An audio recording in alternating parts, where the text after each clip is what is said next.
Good morning, ladies and gentlemen. My name is Yolanda Lam, Assistant Researcher of our Hong Kong Foundation and your MC this morning. On behalf of our Hong Kong Foundation, I would like to extend a very warm welcome to you all for joining our Insight Forum today. Our topic today is Hong Kong Way Forward, the future of Hong Kong as a global talent hub.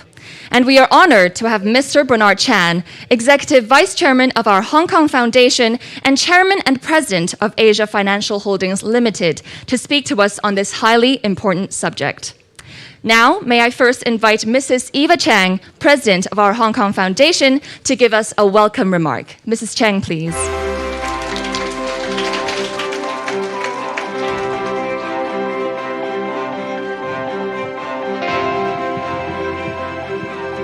Mr. Bernard Chan, distinguished guests, ladies and gentlemen, allow me to take off my mask because I'm safely distanced from all of you.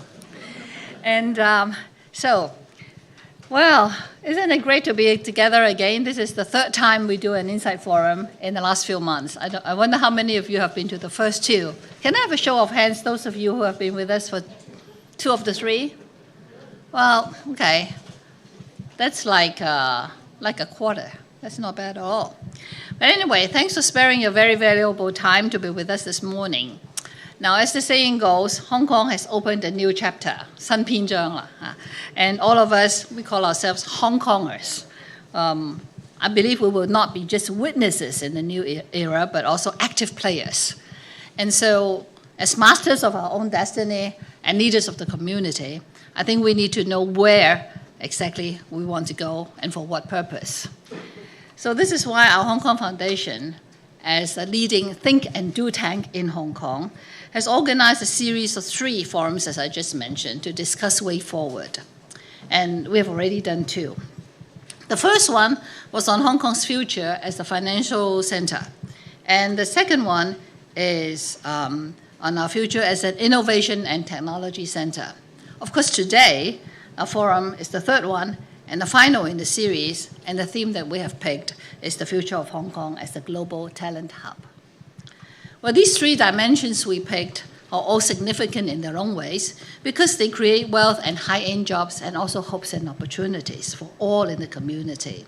In brief, I believe they are keys to Hong Kong's revival, progress, and prosperity. Well, today on talents. Yes, Hong Kong people are very talented in many different ways. And for many decades in the past, I think Hong Kong has really lived up to the description that we have smart people and in a smart place. 人傑地靈. We always say Hong Kong 人傑地靈嘅地方. But then we all know also that the world is changing very fast. And while Hong Kong has talents, but many, many other big cities that want to rival our position also have a lot of talents. So what we really believe is that Hong Kong needs not just having talents, but we need to have a critical mass of talents. And to have all these talents call Hong Kong home. Well, to be successful, to get to that kind of a stage or state, Hong Kong, I believe, must be an active, actually aggressive player in the global competition for talents.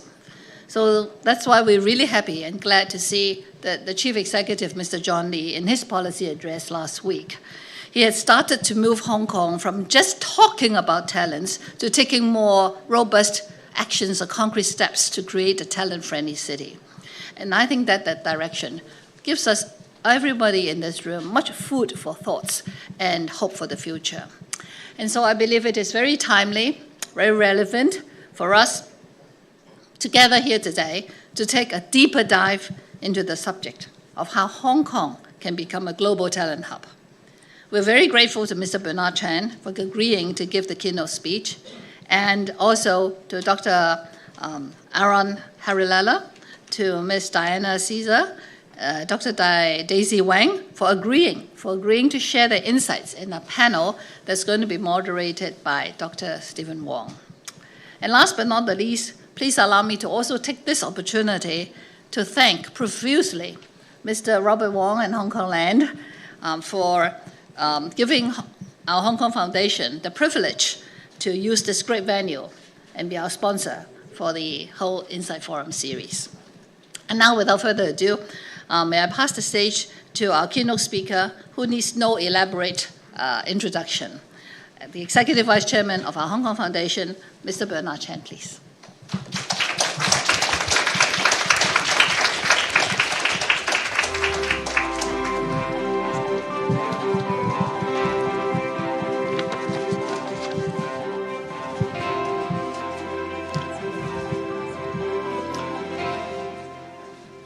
I think I have to pass Eva. Eva, you might have to come back up again. You have to come up. I have to give you back this. Very important part. We're not quite there yet, so sorry to put you on the spotlight. You're only allowed to take off your masks up here.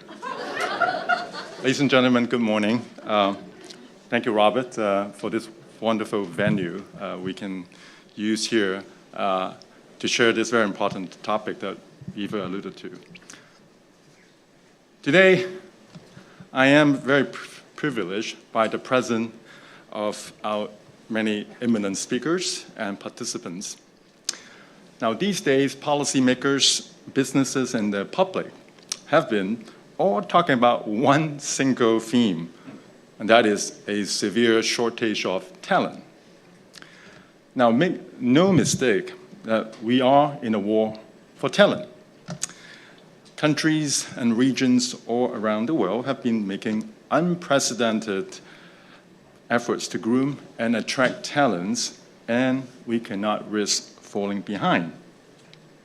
Now, the importance of talent attractions cannot be overstated. As the World Economic Forum suggests, over 70% of the software engineers in Silicon Valley are foreign-born.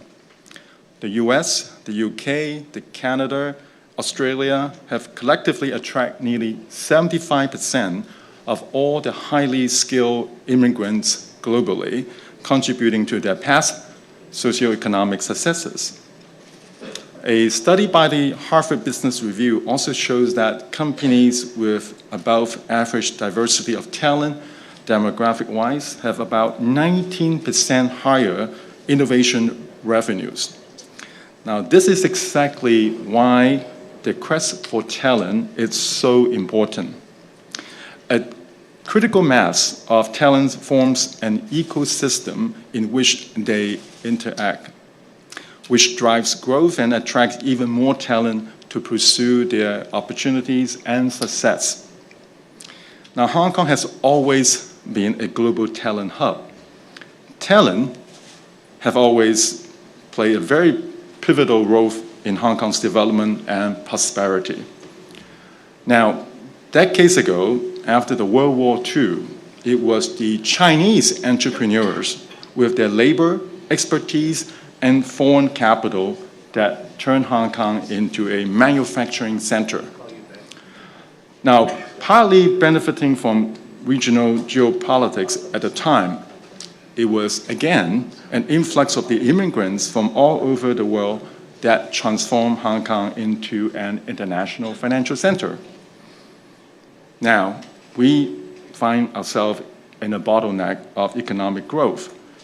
Talent is both the way to achieve the breakthroughs for traditional industries such as finance, logistics, trade, and to develop emerging industries such as technology, innovation, and art.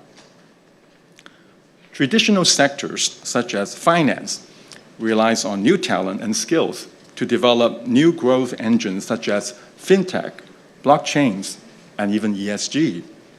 New industries find themselves in a severe recruitment shortage. A recruitment supply of talent is ultimately needed to enhance our city's competitiveness and fulfill Hong Kong's purpose in the China's 14 five-year plan. So recently, there is one question that people have been asking. They ask me a lot. Is Hong Kong written off? Are we no longer the place that talent is so eager to come to develop their careers and achieved success. Now, despite the many challenges that we face, I do not believe so. Indeed, Hong Kong's many advantages remain the terms of talent attraction. Hong Kong remains a vibrant and livable city for people from all over the world.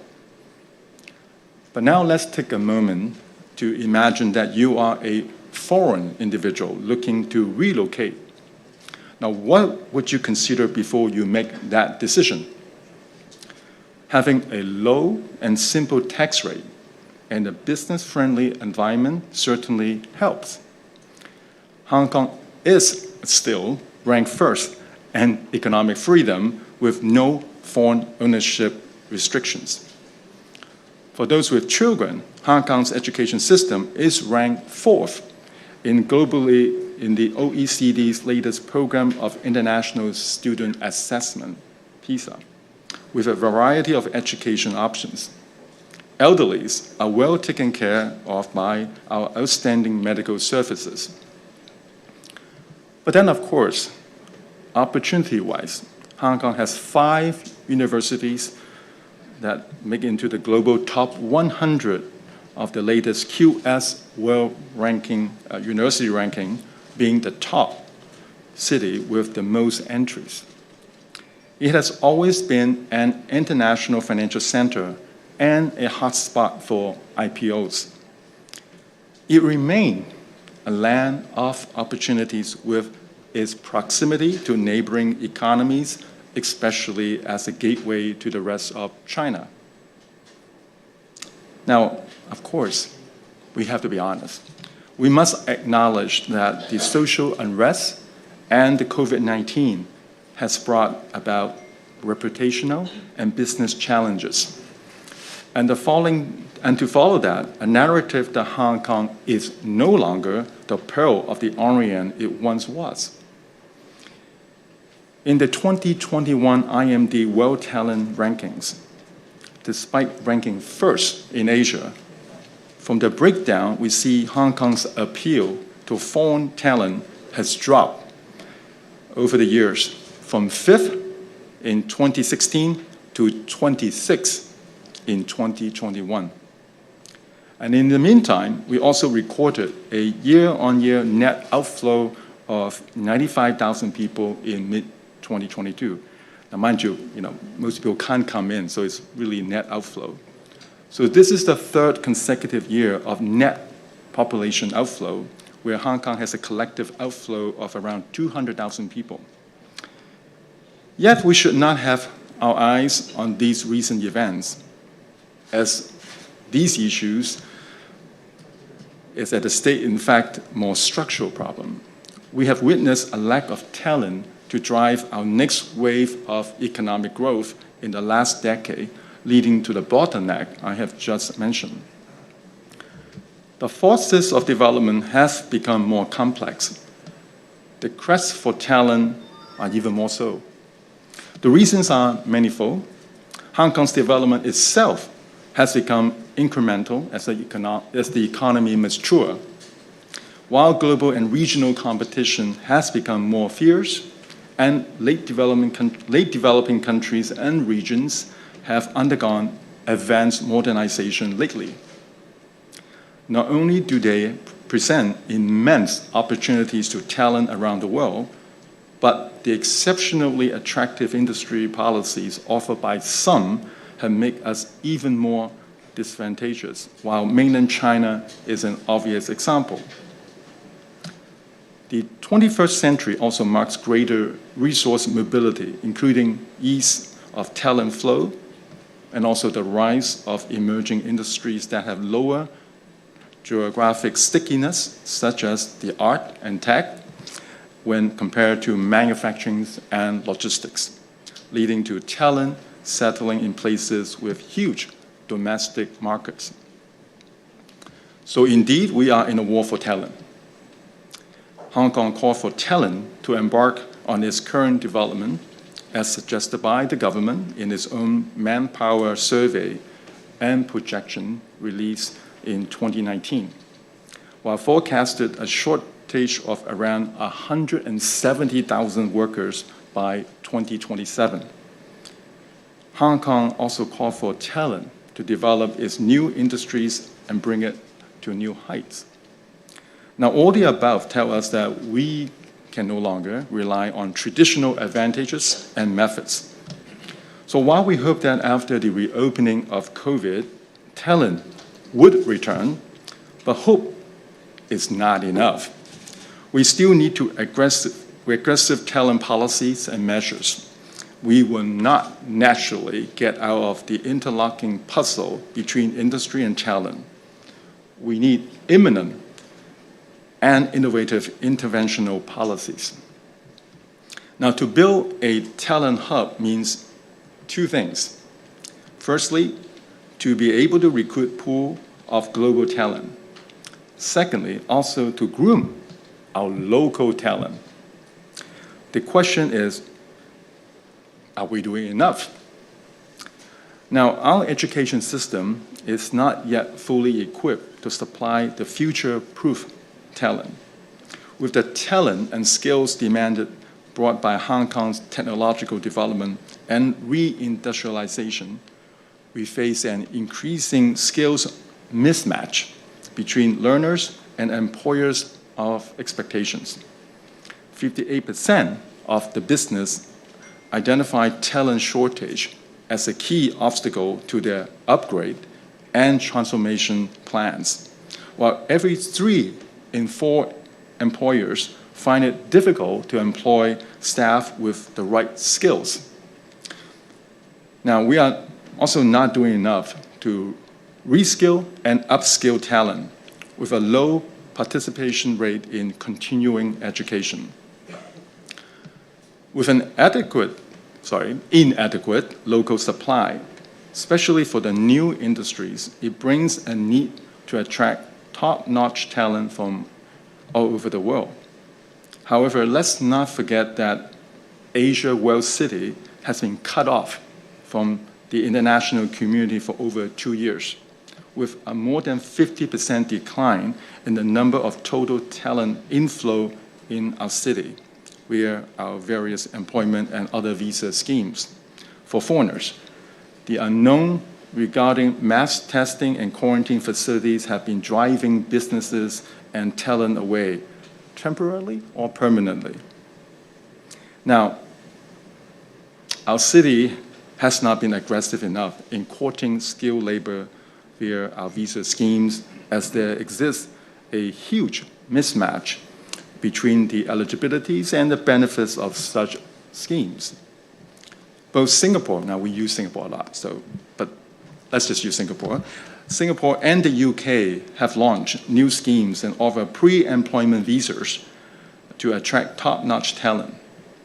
Singapore new Overseas Networks and Expertise, the ONE Pass, targets talent earning top salaries, while the UK Global Talent Visa hopes to attract high-potential university graduates with no strings attached. Now, of course, it is not about the number of schemes, but it is about the quality and the attractiveness. The Hong Kong's talent attraction scheme, however, are not quick enough in terms of processing times, not broad enough in terms of the talent categories, and not generous enough in terms of support.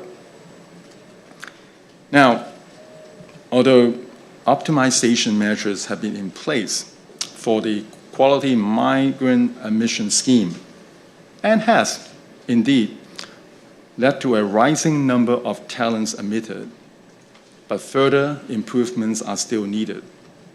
In fact, the government has introduced a streamlined and more targeted scheme named the Technology Talent Admission Scheme 4 years ago.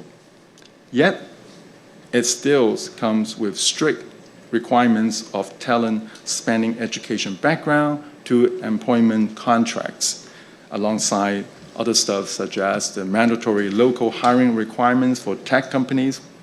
In turn, it only offers a slightly advanced review.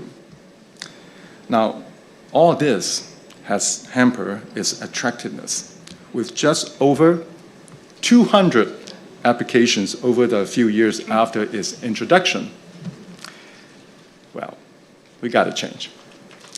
Now, a survey conducted by the Google in 2019 revealed that 64% of corporations in Hong Kong said the staff with STEM qualifications are the hardest to find. No surprise. The shortage is well established. But are we doing enough to fill the gap? Now, I have a vested interest here because, I don't have enough for my own company too. I'm sure the same with everyone in the room. Now, similarly, as our universities have only set aside 20% of places for non-local students, can we grant these students a longer period of stay beyond the current 12 months in town upon their graduations under the immigration's arrangement for non-local graduates scheme? Can graduates of the mainland branches of universities be included in this scheme? Or, unless, can we increase the percentage of university places reserved for mainland students? Now, all this would fill Hong Kong with a stronger and more sustainable young workforce and help propel our economic reform. Now, for talent to come to and remain in Hong Kong, they need two things. First, a livable environment and the potential to make their businesses and careers to the next level. So on this note, despite some of the advantages mentioned, let's not forget Hong Kong is known as a city with the least affordable housing in terms of price-to-income ratios. So for the expats, one of the first challenges would be finding an affordable nano apartment in the city. Now, our Hong Kong Foundation did a survey with talent originally from the mainland and found that over 40% said they are likely to leave Hong Kong for lifestyle reasons. So innovative solution must be developed to make housing more affordable and for the incomers, and so that they can come live with dignity with the families in the long run. Now, we can learn from our neighboring cities, such as Shenzhen, where housing and other economic and living benefits are offered to technology talent across all kinds of talent nurture and for regional and international endeavors. Locally, we must step up efforts to cultivate new talent across all industries. Young people need to be able to explore diverse career pathways early on in their education with close partnership with the business community. Our education is too focused on students' ability to take exam. Now, we need fresh talent to enter the workplace with the relevant skills to build our future industries.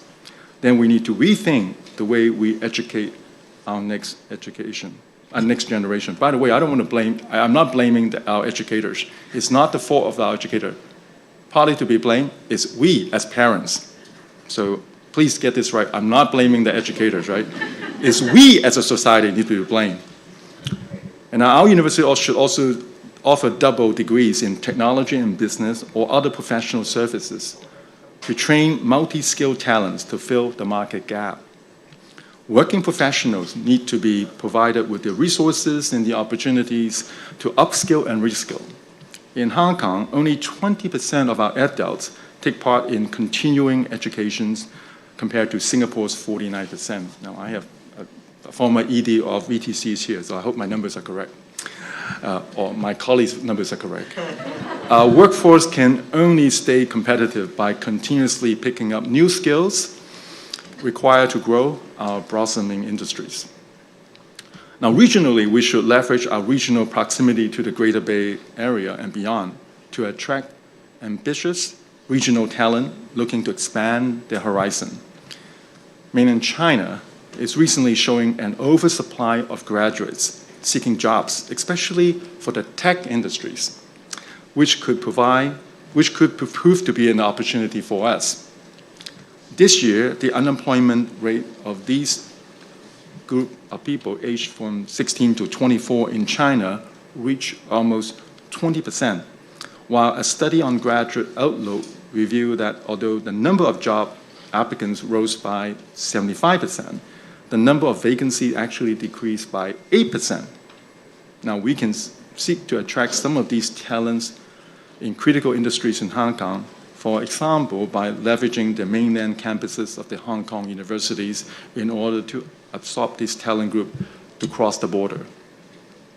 Now, to further increase our talent appeal, we should build a regional ecosystem of ease cross-border applications spanning visas and taxations alongside mutual recognitions of qualification, therefore removing obstacles that talent currently must jump through to get their licenses or certificates recognized across the border. Several of such agreements have already been formed under the aegis of CEPA, and it is crucial that we take more steps in this direction.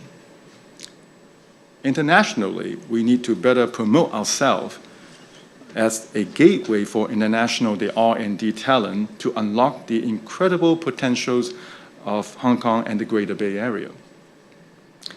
Our immigration schemes have to be optimized, ensuring that the eligibilities and the benefits are on par with each other. Meanwhile, it is utmost importance for Hong Kong to attract the best talent that can develop new industries, even from scratch, to settle in. This should be done through talent schemes which far transcend immigration schemes and living subsidies. Can we put forward a scheme targeted at attracting industry key players, coupling with the, I'm sure you're all aware, we have the so-called the Global STEM Professorship Scheme that laid out by the previous government?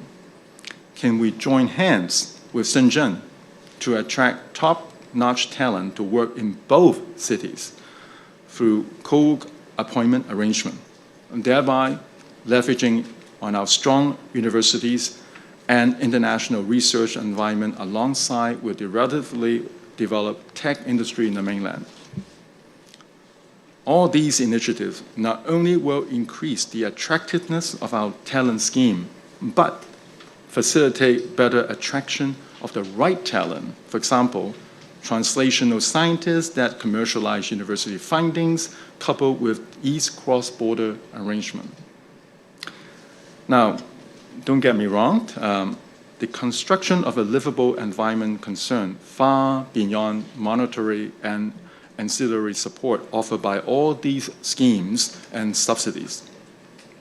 There is a global trend of creating a so-called live, work, play communities which offer higher quality life for talent. Cities with vibrant creative and artistic atmosphere are appealing to the talents and professionals, just as how London and Yokohama have become so well known for their abundant cultural facilities spanning galleries, museums, and art space. So it is therefore beyond building more affordable and spatial housing and workplaces, but transforming commuter towns and commercial centers into communities with primary healthcare, quality education, and cultural experience. At this critical juncture, the government, businesses, and everyone of us has a role to play. And it's important telling the story, a story of Hong Kong, so that we can continue to attract and retain talent. Hong Kong continues to be a place for unlimited opportunities for talent and businesses, and the world needs to know that. Hong Kong Future's development hinges on plugging in the brain drain and attracting the best and the brightest in the world to come to our home, Hong Kong. It is time to review our city's talent strategy, make timely enhancement in order to solidify Hong Kong's status as a talent hub and to make Hong Kong to new heights. Now, I'm sure I'm preaching those who already agree everything I said. The question now is, how are we going to tell our story to the world? Now, of course, provided we are open to the world. So it is important, I think, as soon as COVID is over, that we are ready. We are ready to tell the world, we want you. I think we've been too complacent for too many years because we have been so good, so we don't feel the need to go and tell people to come. Time has changed. Now it's time for us to tell the world we are ready, and we welcome them to come. And of course, policies and other stuff needs to be enhanced to remain attractive, because there are many competitors out there. You know, talents are needed everywhere these days. So I look forward to our panels because each of them will tell us their own stories, you know, how challenging in each of their industries to attract talent, and how much more Hong Kong can do in order to stay competitive. Thank you, ladies and gentlemen. Thank you.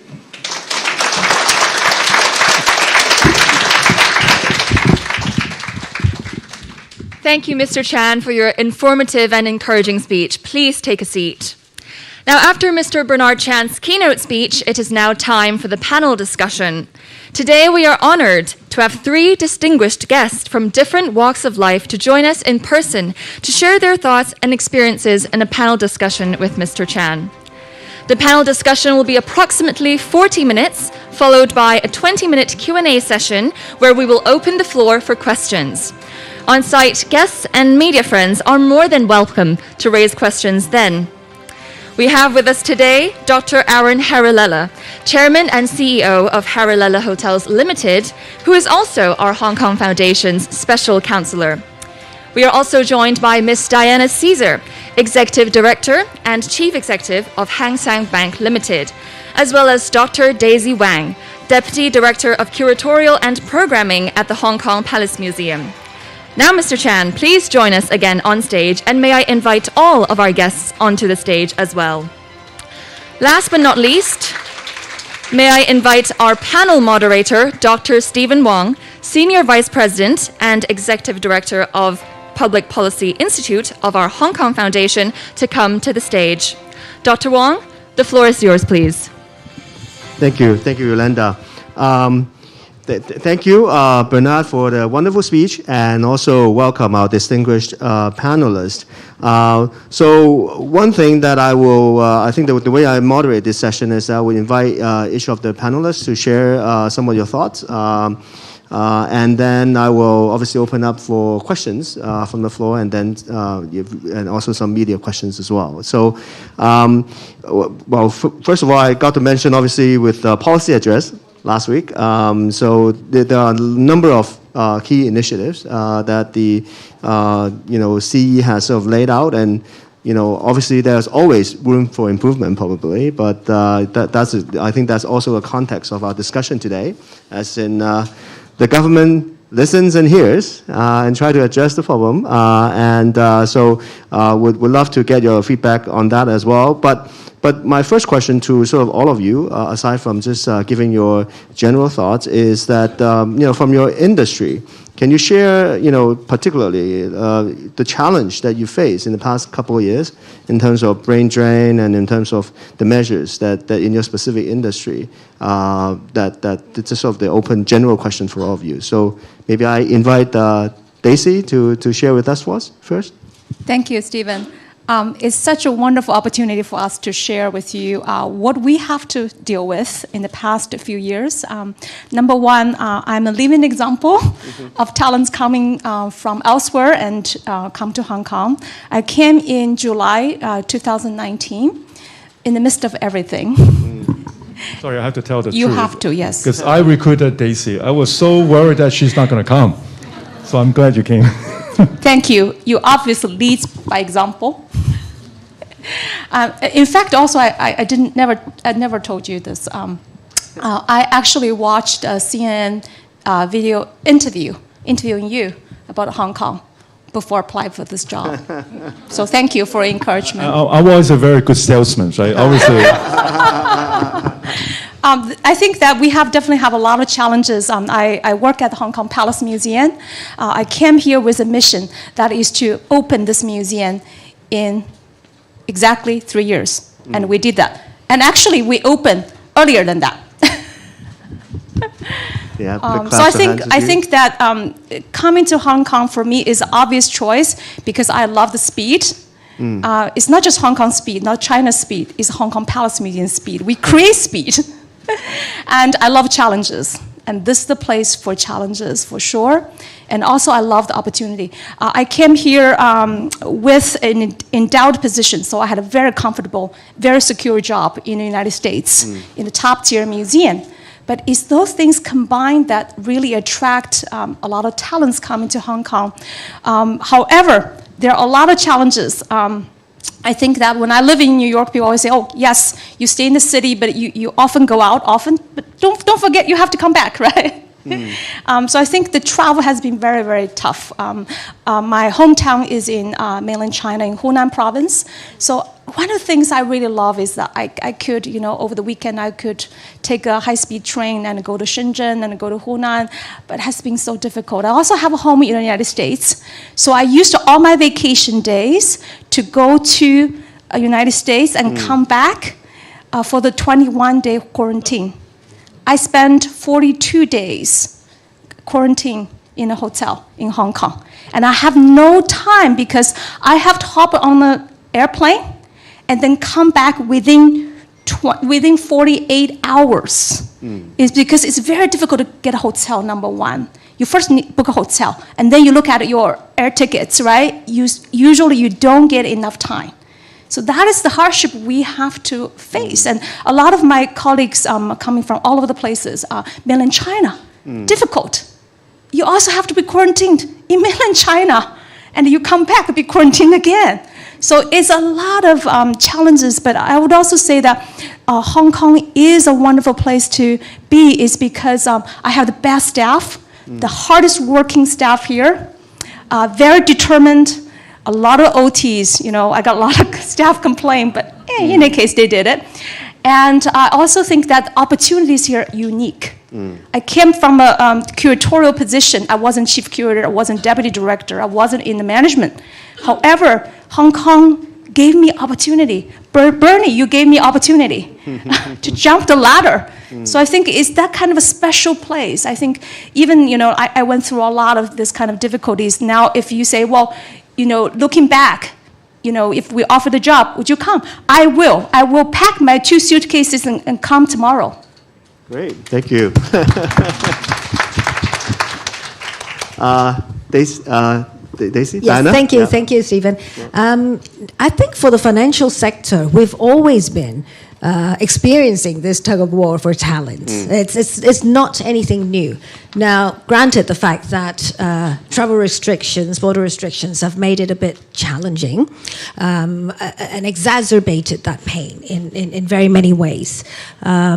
But I always like to put things in perspective. Even back in 2021, and you and I always converse on this topic, the financial sector employed over 200,000 staff members. We are still a key contributor to Hong Kong's GDP at 22%. Well, to be fair, some of the other industries experience some challenges, but still that indicates the strength of the financial sector in Hong Kong. So sometimes we tend to be a bit harsh on ourselves to say, we're not actually doing too well. I think we need to recognize the challenges, and this is really a time for us to recognize the challenges, but also think of how we position ourselves going forward. The tug of war for talents, I think there are twofold. Because we are a international financial center, we always need inflow of talents. We need to connect with external markets. We need to connect with China. Both ways were a bit tough over the last few years. Here in Hong Kong, we need to continuously groom our own talents. We need to develop our next generation, but let's not forget to future skills our prevailing staff force. I think that's important. We're all going through a transition. I'm learning something new every day. I have 2 colleagues here, and they're actually teaching me about fintech and new development and ESG every day. So I think the reality is there is a challenge, there is a drain in very many ways, but also that's probably because of the netting off of the effect. You don't get as many coming back in, and we have a shortage of pipeline here.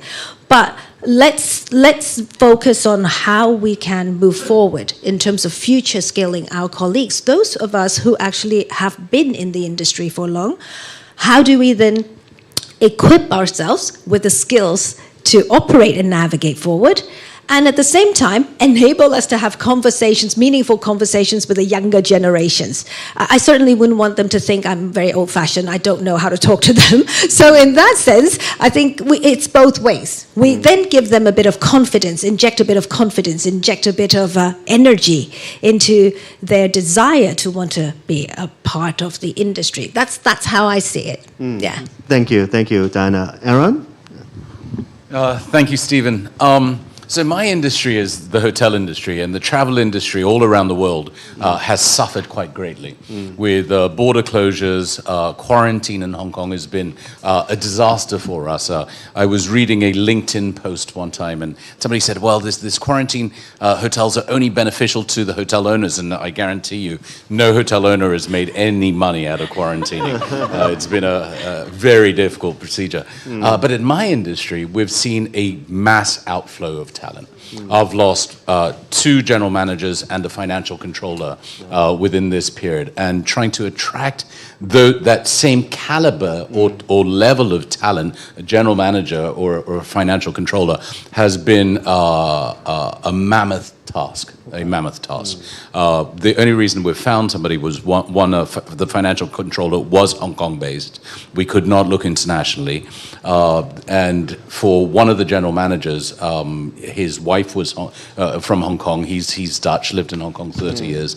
But to get anybody from the outside is just impossible.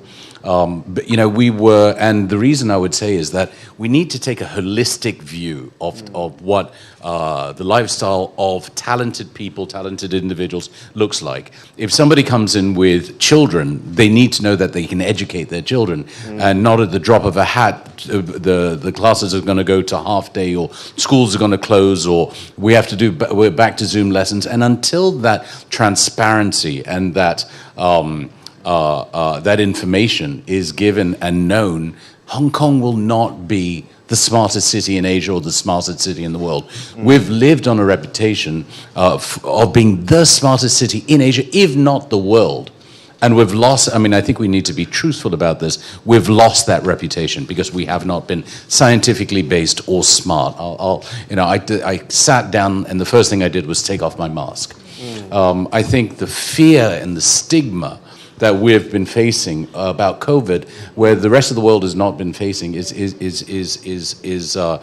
stifling us, and the mind boggles sometimes when I'm driving my children to school. I have very young children, and you see a mother, the father, and a 2-year-old child in their own car wearing masks. And do they wear them at home? Right, so the mind boggles. So the stigma, I think we need to get away from, and until we can have a holistic idea of a life, a good quality life that you can live in Hong Kong, it's going to be very difficult in my industry, certainly, to attract any talent. Well, I'm going to put my mask on until after the stigma is gone. So, Bernard. Yeah, you are an electrical member. You better put your mask on.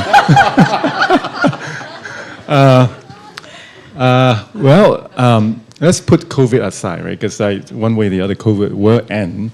So assuming that will happen, we still have a problem, right? We still have a problem. It's not the first time we talk about talent issue. It's been there. The issue has been there for years. But I think COVID, all the issues you just raised, obviously exacerbate, right? Front and center now. But years, we know, everyone knows there's a mismatch in skill set, right? Local, let's not talk about incoming outside talent, just even locally. There's always been a mismatch. And, but what can we do? It's not even a policy issue, right? It's us, again, I mentioned when I mentioned about education, it's not about it's not a policy issue. It's how we parents see it, right? Can you imagine that you're not getting a college degree because for decades we've been told getting a college degree you get a good job. I'm not so sure about that anymore, right? In fact, you look at Germany. I cite Germany because I've been told Germany that it's perfectly fine to get a good vocational jobs, the skill set. But how are you going to change that perception? Because every parent will want the child to get that college degree. But I seriously question that, again, whether is that the aim, the end that we look to? So that's the first thing, is the mismatch. Everyone in the industry tells you there's a mismatch, but what can we do about it? Number one, right? Second, then of course, is the outside talents that are coming in. For years, I say this because many of you know my family backgrounds. ASEAN, we have many businesses in ASEAN. So I've been telling the authority and even policymakers that we got to be a little bit more competitive because we've been too complacent. Because we kept saying, we are already number one here, number one there. So yeah, I don't worry about them, right? So we don't take it serious about these threats. I think they're right in a sense because we are still very good. So we don't need to offer any special scheme here, special scheme there. We don't need to do all these cheapskate stuff to try to attract people. I'm so glad in the current policy, the latest policy address. If you were to ask me, many people ask me, is that good enough? Yeah, whatever that we offer is good enough. Honestly, I don't know. I don't know whether they're good enough. We have to ask our participant here whether they're good enough. But what I do know, and I really want to applaud the government, is sending that signal. I alluded my speech for the first time. You know how much coverage we have, right? Yeah. To come out and say, we need talent. And I think that's already is a big shift. If we can send that message to the rest of the world, telling that Hong Kong want good people to come, I think that's good enough already. Now, whether they're attractive, people ask me whether the 15% rebate this and that. I mean, honestly, I don't know. But the fact that we're sending one message to the world, that is, we need good people to come, that I think is already for a change, because we never do that in the past. Well, in the past, we always say, we are so good. You want, you come. That's the kind of attitude. Today, we send a strong message. Yeah, no, if I can chime in, I think they clearly send the signal by shifting this from attracting talent is no more a immigration department bureaucratic procedure to a active search and scout and also build this ecosystem around it when they actually search for strategic industries as well. So I agree with you on that. But actually, because you bring up this local talent issue, maybe if I can ask a stupid question, really, given the opportunities we still have, for example, Aaron bring up an interesting case where your expat is gone, but you hire a local guy that actually can step up. So maybe Bernard, I mean, can you look at it from a brighter side of the? We need obviously international talents. But in this interim period, isn't that a golden opportunity for our local talents as well to step up?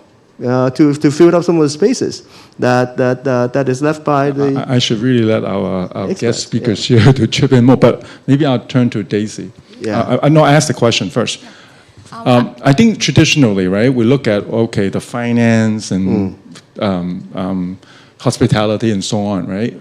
But I think that young children today, I shouldn't say children, the young generation today, they don't necessarily just look for your same old professions. Like arts and culture is definitely one. I honestly believe that is the up and coming one, right? Because there's so much to, but we never had that before.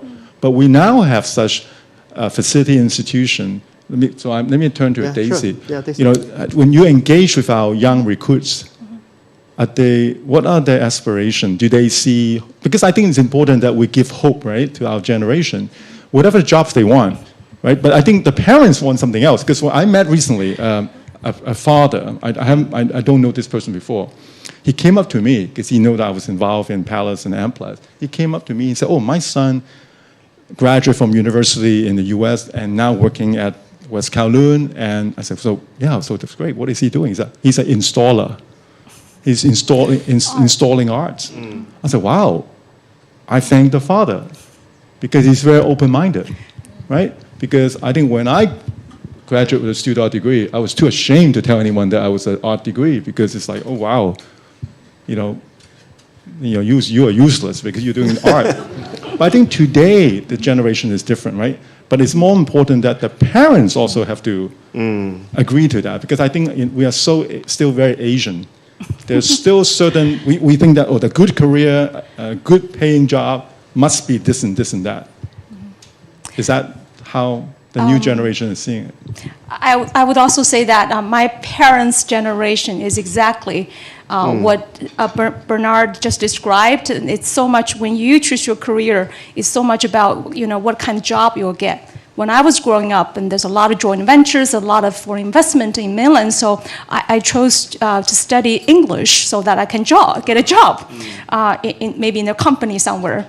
However, I think that at the time, only the worst students chose art because they couldn't pass the examination to go to.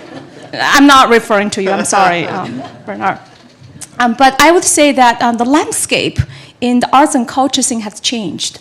Back then, you had very limited career choices as an arts graduate. Maybe you work in a magazine doing editorial work or graphic design work. Now, many places, including Hong Kong, with so many new arts and museum venues open, you have a lot of possibilities, new possibilities. We need people specializing in finance because sustainability issues, right? We need to have the ability to generate revenue and make the museum sustainable, make all the, performing arts venue sustainable difficult. We need talents in science because we need conservators, we need scientists to help us to understand art and conserve art. We also need people who have other kind of talents. So I want to encourage people from all industries with all backgrounds to look at new opportunities in the arts and the culture field because it's very different now. So I would also say that for a lot of young people, I think that the first step is probably not just doing art, but also how to make yourself more well-rounded. Because to work in a museum, you need multiple skill sets. So I think that, yes, focus on art, have more interest in art, but really focus on have multiple skills is very important. Thanks for Bernard for doing my job, being moderating and asking the question, and that was great. But he was also wanted you to share maybe, can you describe a little bit to describe a little bit of the local young talents that you find in your area and see how the young local talents interact with some of the international talents that we've got. Can you describe that a little bit in your area? Sure. This is good. I think one of the reasons why I came to Hong Kong and work here is also I see potential to mentor the next generation of museum professionals because people here are very smart. They're very smart. They are very humble and they work really hard. And I think you just need somebody to share with them the best museum practices, and they'll learn very, very quickly. So in addition to attracting international talents, we really need to lift up the local young people, give them confidence, give them skill sets. No rocket science. I studied political science, I studied international law, and I can work in a museum, curate shows. It's possible.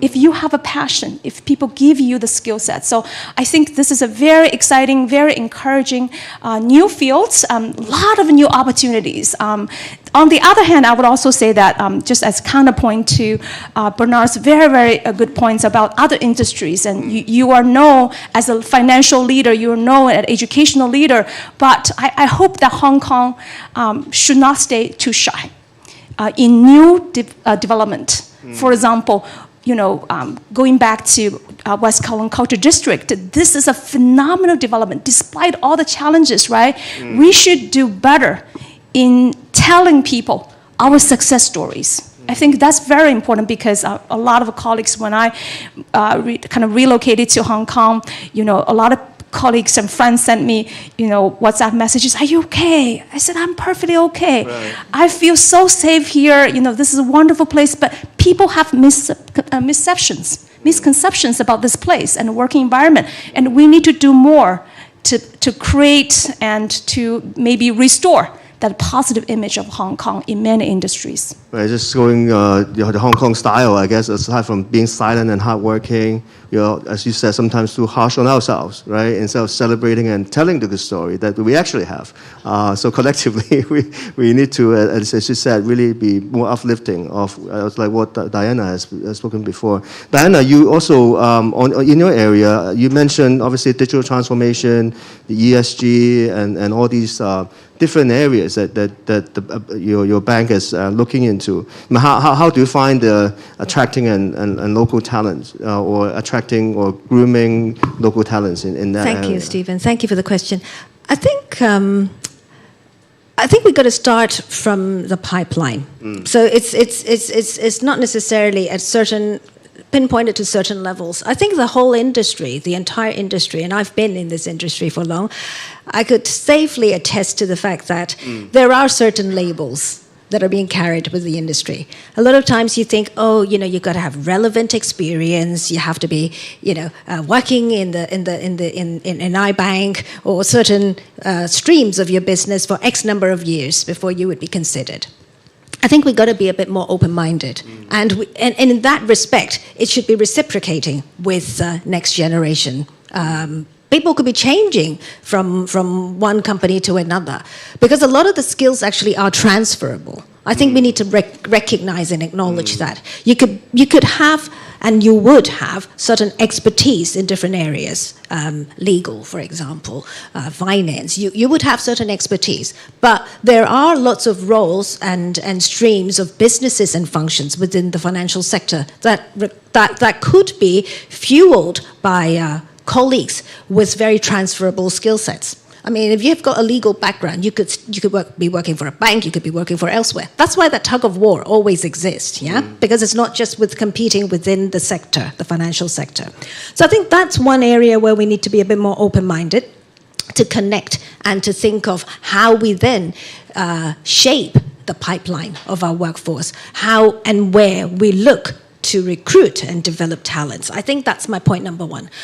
Two is, I think, the fact that again, financial sector, because that's my area, has historically been quite male-dominated. Yeah. So the hot topic these days, diversity and inclusion, and people say, you're going to have to set certain targets for gender diversity and whatnot. I think, in all honesty, that is a bit of a very constrained view. I actually see D&I as equal opportunities, because you're actually looking at the meritocracy. Who's best to fill a certain position? Who's best to be promoted? Now, Hong Kong has made a lot of progress in that respect. We have advocated and we've been promoting diversity, culture, be it ethnicity, be it gender. So our workforce actually has got quite a mosaic of different types of talents, and I think that's something we need to continue to nurture and allow me to promote a bit for our bank. Our board has got 66% female board directorship. So perhaps it's a reverse challenge we have. But it's not impossible, is what I'm trying to say. So I think we need to think a bit broader and consider very many attributes that we historically wouldn't be thinking along those lines. We'd be thinking you have to have relevant experience, you have to have X number of experience, you have to be, certain, coming from certain discipline or whatnot. So I think that is my second point. And lastly, I think it's really thinking of how the workforce will take shape in not even 10 years, because a lot of the jobs are actually automated right now. So what are we training our next generation for? We've got to actually inject, and I agree absolutely with Bernard, it's not so much a criticism on part of education and whatnot, but we're going to have a more balanced view. We're going to have to be a bit more open-minded in terms of shaping and fostering creativity, innovation, because that's where your future workforce would be. You wouldn't have as many people doing branches role as tellers or contact center, because AI would be doing a lot of that job, right? I mean, I started out as contact center. I was an agent. I was a teller when I was working part-time to pay for my university bill. But I don't think you would actually necessarily be thinking in that respect. Your next generation would be going into those roles. So what are we equipping them with? How are we shaping that workforce going forward? That's how I see it. Yeah, I mean, on your second point about gender diversity, I mean, aside from your board, I think it's also a well-known fact in Hong Kong that a lot of our financial institution CEOs 30-odd% is very advanced, in terms of senior leaders. I mean, if we look at, is there an absolute number? I go back to my point of equal opportunity. Yeah, well, maybe that's another good thing about Hong Kong that we need to promote. Talking about diversity, Aaron, obviously with your background, with your cultural heritage, with your business, that is spanned in different international cities and areas. I wanted to get your thoughts on this global talent hub topic today. Because in my framework, even though when we talk about global hub, aside from attracting global talents, part of this is also raising our local talents to become global, standard, basically, right? So that we have this global and local mix and create a lot of opportunities that is of global competitiveness. So I want you to comment, if you will, on some of where we are in terms of our local talents and good things, bad things, and are we more? Sometimes when I was talking to some financial leaders before, they said our talent in Hong Kong, they are actually not just hardworking, sometimes silent, but they are actually very flexible and problem-oriented. They solve problems, and this is one of the key features that that you might not be able to find elsewhere in other Asia countries or cities. I wanted to get your thoughts and feedback on that as well. So one of the most wonderful things about Hong Kong, I think, is its multiculturalism. So it doesn't matter what ethnicity you are. We just look at talent as talent is. You could be Chinese, you could be Indian, you could be European, you could be American. It really doesn't matter. And that's quite a magnificent thing about Hong Kong. We've also exported that talent. I mean, if you look at my industry, some of the best hotel companies in the world have come from Hong Kong. If you look at the Peninsula, the Rosewood, the Shangri-La, I could just keep on naming these. Right? The best hotels in London, Paris, New York come from Hong Kong. So we've exported this brand that is Hong Kong. It's a level of service that is distinguished. It's a level of service that's unmatched and unparalleled all around the world. It's a level of qualification and in intelligence and that is, again, the top of the ladder. And it comes from every ethnicity. I mean, growing up in Hong Kong with being Indian, I never felt myself different. Everybody would say, I go all around the world and people ask me, so how do you identify yourself? You have a British passport, you're Indian, but you were born in Hong Kong. And I say, there's no question, I'm a Hong Konger, through and through. And then all the other things come later. And I think this is a feeling that every Hong Konger has. We're incredibly proud of the place that we're born in or call home. And I agree with you, we've been very hard on ourselves. I remember before 1997, people would say Singapore is going to take over, Shanghai is going to take over. And then when you look at it with slightly more detail, it would be difficult for Shanghai to take over in those days because there's no convertibility of the renminbi, there's no common law, so companies wouldn't go there. So I think we have to look at ourselves less critically, but with a better eye in showing what our merits are, to be able to promote those merits going forward, that people see Hong Kong as a place that we know it to be, that we see it to be, and if we just need to be able to push that going forward, I would say. Again, I say the best hotel companies in the world come from Hong Kong. That's an amazing point, because when we talk about opportunities, sometimes we say, well, Hong Kong has so much structural advantages, market opportunities, but really we have to give credit to the Hong Kong talents that actually create that opportunity, be able to actually grasp that opportunity, that otherwise, there can be opportunity. You need someone actually to grab it, and Hong Kong has been doing a good job, be able to actually grab that. So I think, it's time to actually attract foreign talents, yes, but also really to celebrate and also continue to solidify our local talents and embrace them as a hardworking, well-deserved group of people, right, that actually create a lot of opportunities. And Bernard, you also, from your Thai business background, I mean, do you sort of observe the different places on how talents are in various places? If you can comment on that as well. Yeah, thanks, Stephen. I think let me also go back to my earlier comments about the messaging, right? Hong Kong message to the world, because we are here, and we think this is what they want. But let's put ourselves in their perspective and see how they see Hong Kong, right? I think. Now, for good reason, I think Hong Kong, because we need to have a good, I think another thing we should really take proud of is we have an amazing check and balance system here.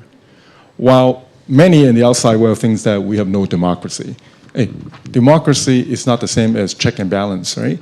We have amazing check and balances. Because we have the check and balances, that's why things are not moving as fast as we want to, right? Because it's check and balances. So I think all over the years, when it comes to talent, we need to protect the local talent, right? The local interest. And so everything that we do create bureaucracy. I think that's the problem that we send to the world, right? When people apply for a job in Hong Kong, wow, lengthy application process, this and that, but I don't blame them. Whoever's approving it, hey, they will be blamed if they're not doing a good job, right? Right? The audit department go after them. So I understand why they need to do what they do. But then at the same time, it send that message. We send them, wow, you got to prove this, you got to prove that, this and that. Because that's the comments I got from my friends overseas. It's like, oh, Hong Kong, so difficult. That's the message we always been giving them. But of course, they want Hong Kong so much that even no matter how difficult, they still want it. They'll still come, right? Yeah. Well, that's the past.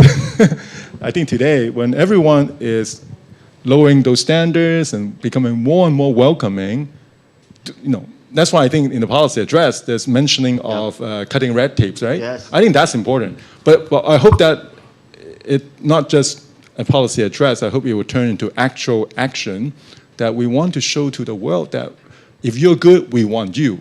But you don't need to prove A, B, C, D, E, F, and G, because I think that's the message.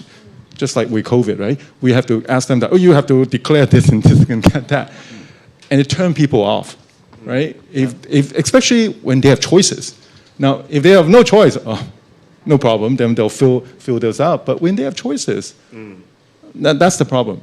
So I think, but I just want to make sure you all don't get me wrong, because the medias are here. I don't want them to blame anybody. I'm not blaming the government, because it's a reflection of the people. Because the local group, local interests, they demand their rights, and so that's why we build these in, right? For all good reason.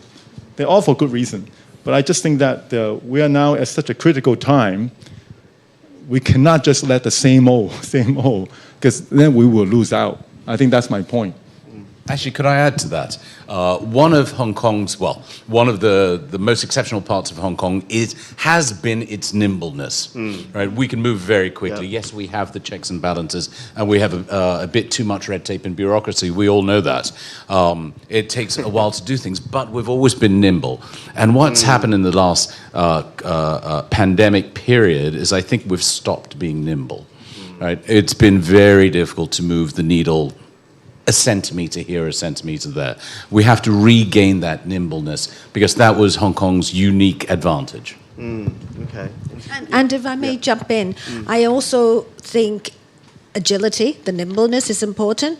Also, we need to reduce a bit of, or remove ourselves from too much of a fear factor. Because we've been very, very cautious across all ends, and that check and balance, the very process-driven in very many ways. We need creates a bit of a hurdle and an obstacle. So we tend to sometimes be kind of, for lack of a better word, afraid of our own shadows. So we're going to have to be a bit more, nimble, as well as confident in making decisions, faster decisions. Yeah, that's for everybody here in Hong Kong, whether it be a household, whether it be an employee, an industry, or a corporation. I think that agility and that pace of decision and actions could be ramped up. I might be the only person in this room who loves paperwork. Let me offer some different perspectives. I worked in a quasi-governmental museum in Washington, D.C. called the Smithsonian, which is a giant conglomeration of museums and research centers. And the level of complexity and the level of bureaucracy is no less. Number one. Then, number two is that here I think that we are, as a new museum, we're so much focusing on policy and procedures, which is very, very important. I think that having that awareness of, say, that following the good procedures and due diligence is very important in my field. So I do have a level of appreciation of the check and balance system, as well as I think that if you compare with some of the systems in China, compare with some systems in the United States, I think in the museum, our standards are pretty high, and our procedures are very good. That's great. Gotta put in my another disclaimer here.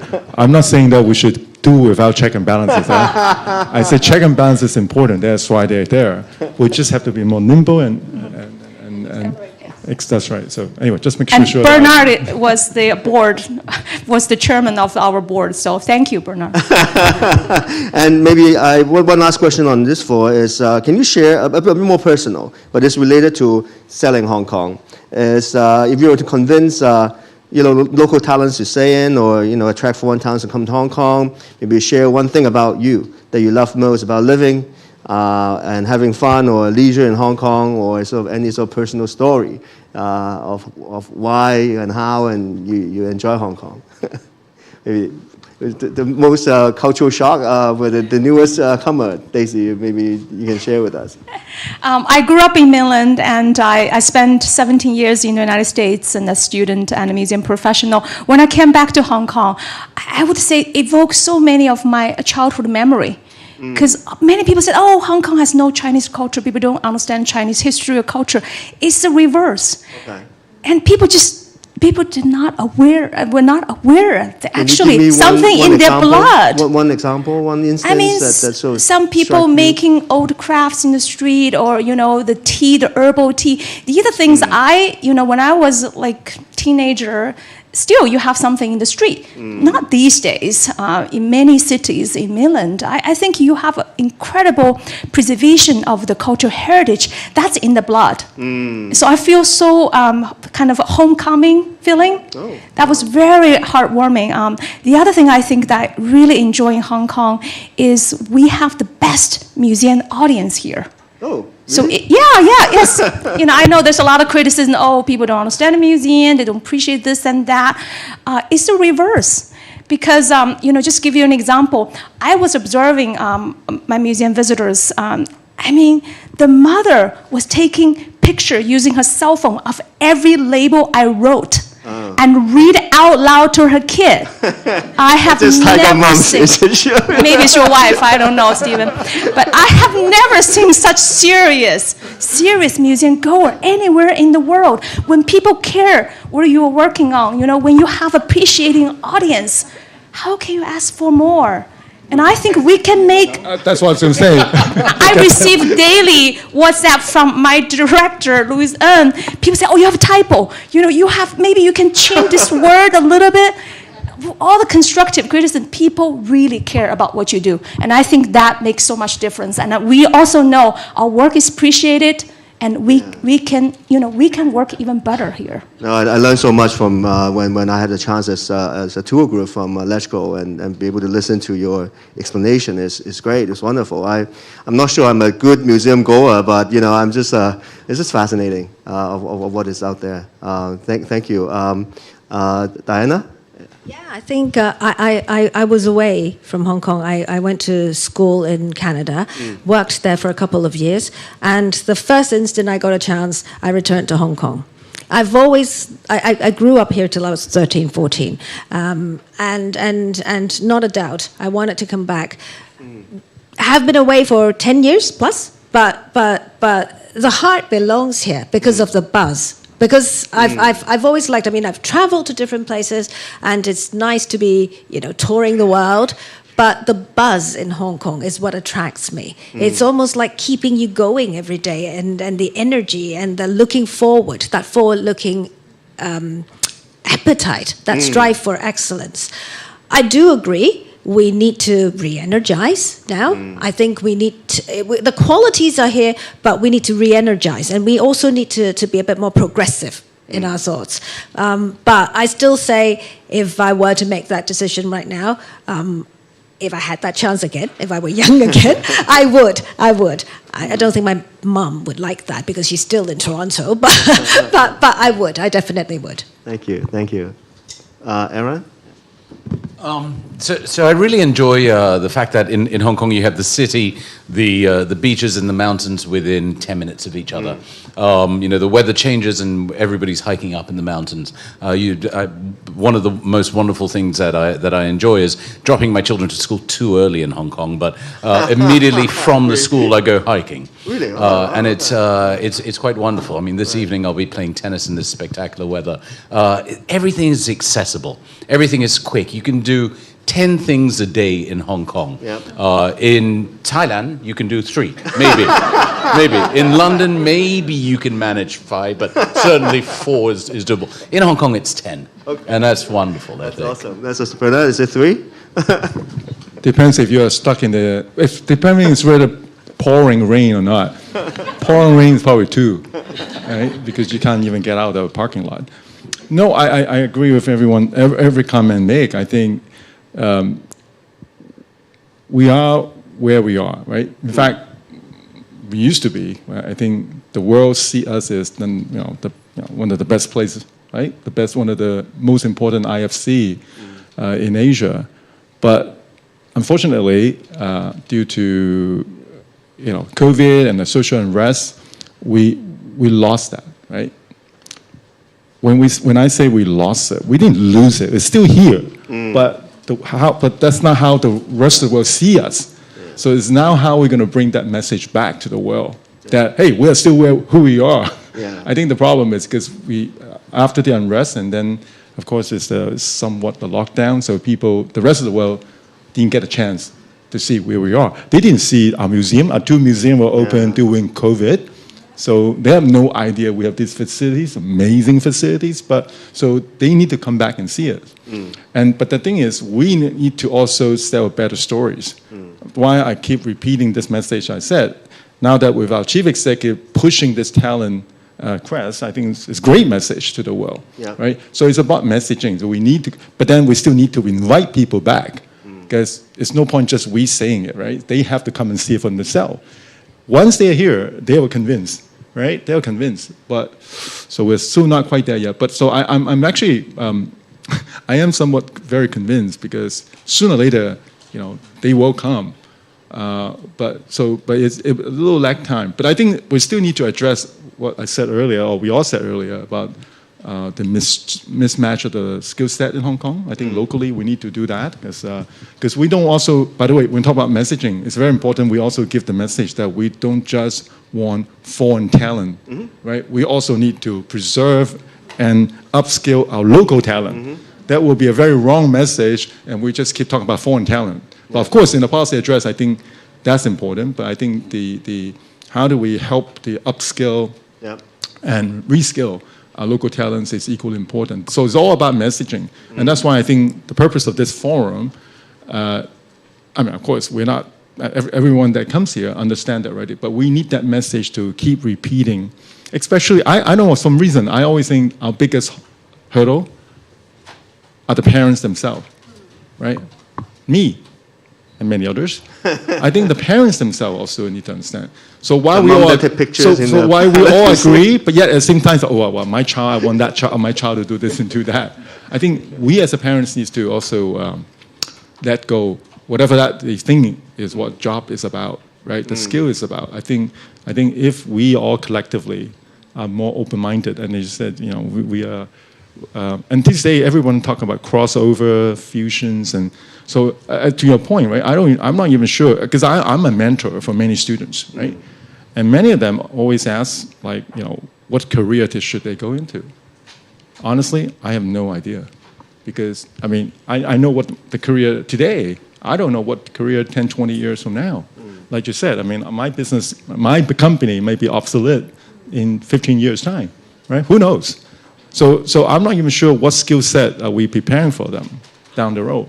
So, but instead of saying what specific skill set, they should be very broad and multi-skills and so on. Well, of course, unless you want to be a doctor, then you need to have certain skill set. But I think Hong Kong needs to prepare our next generations to prepare for that continuous change, because I think Hong Kong is always going to be in the forefront. So the agility that you mentioned, Diana, I think that's so important. I think that the key that we need to be able to adapt and change constantly to stay ahead.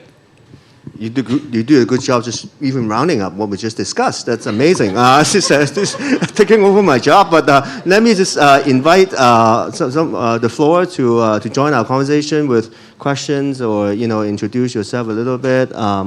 Yes. Hi, my name is Mo, and Arun, happy Diwali to you, first of all. Show them your strings on your hand, Yeah, so we're both Indians, and, Hong Kong is extremely tolerant, a lovely, lovely place, and, that's a selling point for Hong Kong. And Bernie, your Palace Museum is out of this world. It's just absolutely amazing, and Vienna Philharmonic was here a few days ago. So there's so much, there's so much on the soft side that we can sell Hong Kong. Hong Kong is doing so great and wonderful. Diversity, culture, etc. That's the soft part. The hard part is this. In Hong Kong, for example, education, when you look at physics, actually is not ranked really high. That's part of STEM. But actually in China, Tsinghua is ranked number 9. So I was just thinking that, at some point, you could actually sort of bundle or package programs in which, we can take, good parts of Hong Kong and China together. So, for example, Hong Kong doesn't have a particle accelerator. There's a particle accelerator in Tokyo. So we might be doing some sort of tripartite program. So that's an idea that, we really should be making it interesting for parents to want their children to stay in Hong Kong because, they'll be co-branded sort of university degrees. The second point I wanted to add as a policy is that I think you all know that recently the China taxman has sort of started cracking down, so that previously there might have been a tax break working for Hong Kong if you are a Chinese citizen. And right now, what could really happen is that maybe there could be some sort of quota negotiated with the tax authorities in China, whereby Chinese folks coming into Hong Kong could actually just pay local tax. Now think about it. If I am American and I have to pay 40-50% tax worldwide, it doesn't matter where I am. The attraction will be the softer side, right? But if I can actually convince the people from the mainland, which is extremely talented, to come to Hong Kong, because I can give them some sort of tax break, and it's a controlled tax break. So there is a bottom line for all the parties.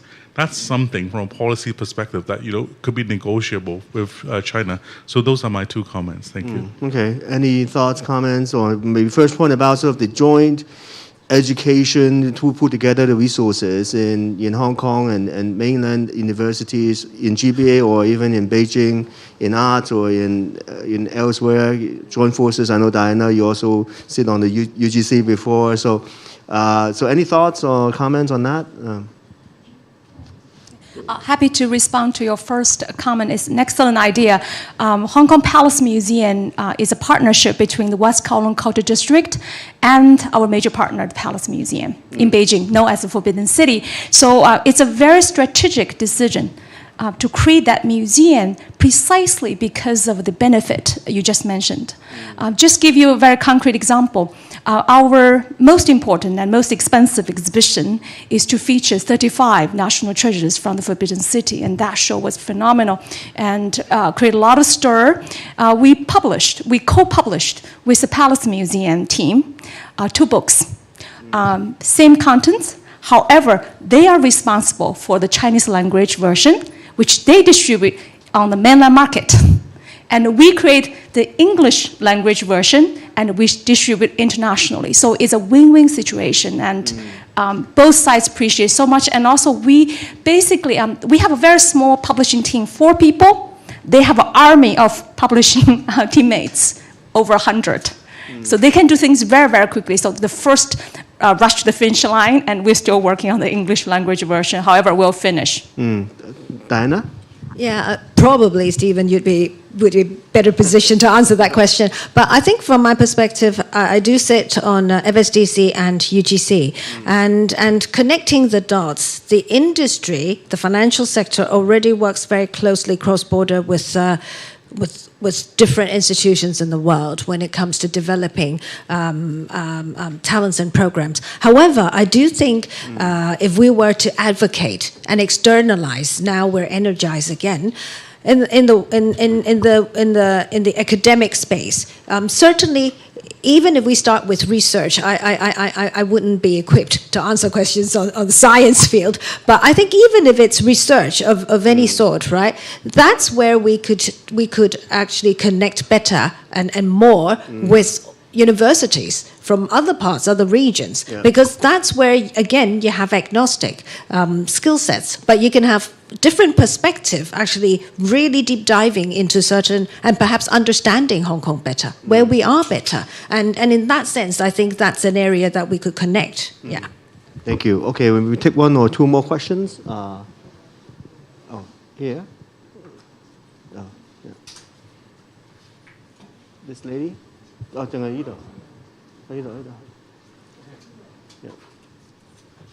Hi, thank you for all the panelists' informative and insightful sharings, and very encouraging.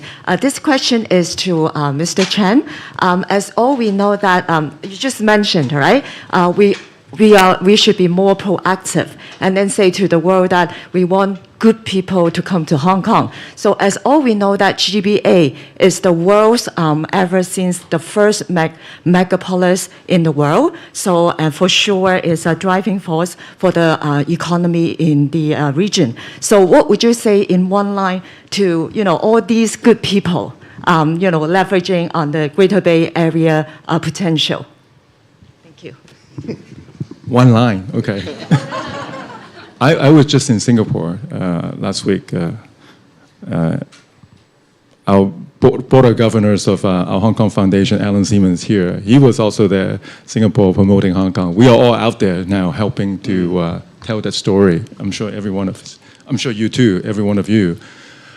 And I was defending Hong Kong, right? To your point. So it's not going to be one line. But anyway, so my answer, what else more can we excite them?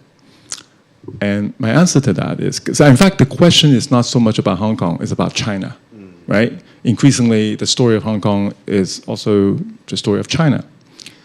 So, and given what happened, the markets, the stock markets, interest in that, right? So everyone has doubt about the future. So my answer to that is, well, I'm not going to comment about the current political this and that, right?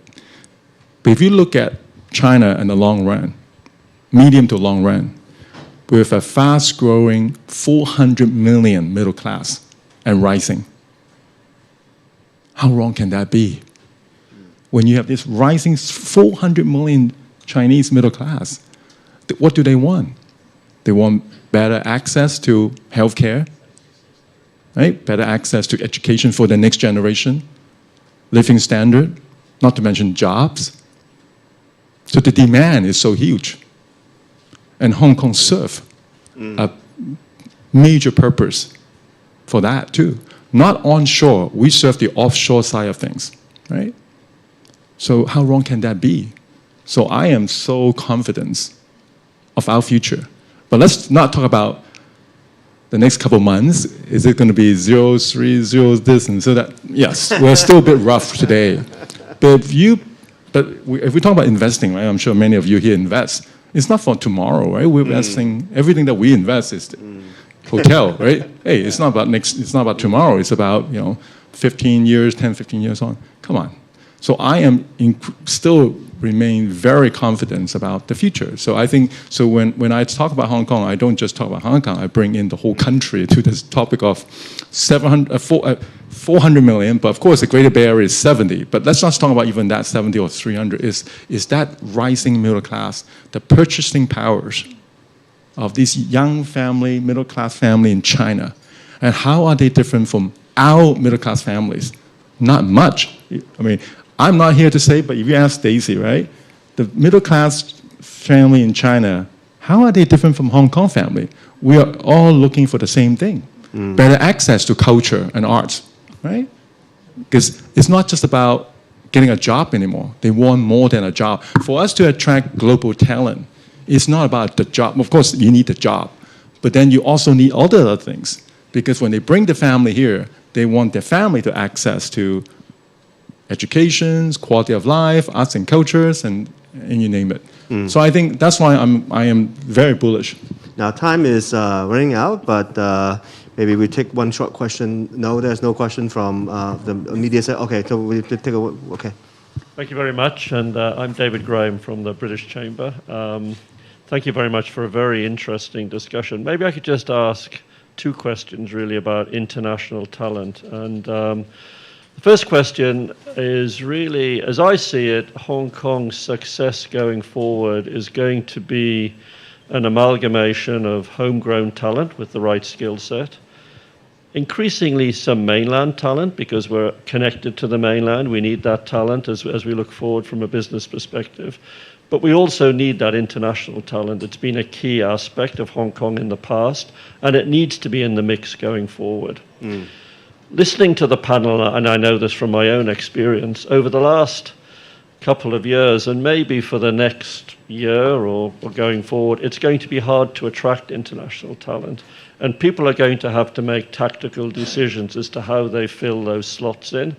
And do we run the risk that over the short term, we become less attractive to international talent because we're filling the slots that otherwise might have gone to international talent with some local talent? Not saying that's the wrong talent necessarily, but for the future of Hong Kong, it may imbalance where we end up.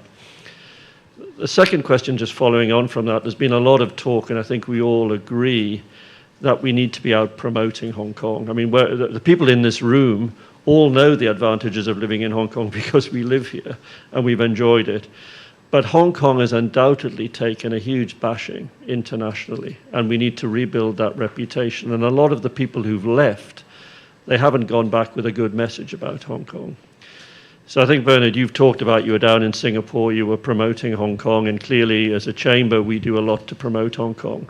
But do we need a more systematic approach to promoting Hong Kong overseas, rather than a somewhat ad hoc way of individually promoting Hong Kong? Do we need schemes? Do we need to be in front of the universities in the UK and America and elsewhere? Do we need to be in front of government, even in front of these countries? Because it seems at the moment that we're all agreed we need to promote Hong Kong, but we don't seem to have a plan at the moment. Yeah, given time, we really have to be short. I'll take the second one. Maybe Aaron or others can take the first. I think, in fact, thank you for actually helping me to round up this discussion here. I think the private sector needs to take the initiative. Now, obviously, government has a role to promote, but I think more importantly, the private sector, because we can have a better chance to convince our counterparts. So, but coordination, I agree, maybe in fact is our Hong Kong Foundation. We should be that, I'm not saying that we will be coordinating, but we will provide you the materials needed to promote Hong Kong. Because honestly, I mean, wasn't because I prepared for this this morning session, I may not have all the statistics myself. So I think somebody has to coordinate it, coordinating all this thing, and the private sector. So private sector needs to take the drive. I agree. We'll work on it. But So to the first question, I think talent, whichever way it comes, whether it's local or foreign or mainland, you just have to get the best level. And I think we should not say, at the moment we can't get foreign talent, so therefore our local talent should replace. It's the best person regardless of ethnicity. So I think that, and actually in answer to, your second question, in 1996 or 1997 actually, there was a foundation called the Better Hong Kong Foundation, which was set up actually in directly because there was a Time magazine article entitled "The Death of China." The death of Hong Kong. And we traveled to Washington and different places around the world trying to decline that statement and show why Hong Kong was still vibrant. And I think a consolidated approach, whether it's through the private sector individually and through the public sectors and NGOs, I think we have to hit it from all levels. Thank you. So with that, I'd like to thank the panelists and also give a round of applause to our panelists for distinguished discussions, and get back to Yolanda. Thank you, Dr. Wong, and a big thank you to all of our panelists. I also take this opportunity to thank Hong Kong Land as our venue sponsor for today. Lastly, thank you all for joining us today, and this concludes our Insight Forum Hong Kong Way Forward series. If you are interested in the previous Insight Forum in this series, please visit our Hong Kong Foundation's YouTube channel. Our signature event, the 4th Innotech Expo, will be held at the Hong Kong Convention and Exhibition Center from December 12th to December 22nd. The exhibition will highlight China's aspiration and achievements in science and technology, while also saluting Hong Kong's own scientific achievements over the last 25 years. We very much hope to see you all there. Finally, I wish you all good health, thank you, and goodbye.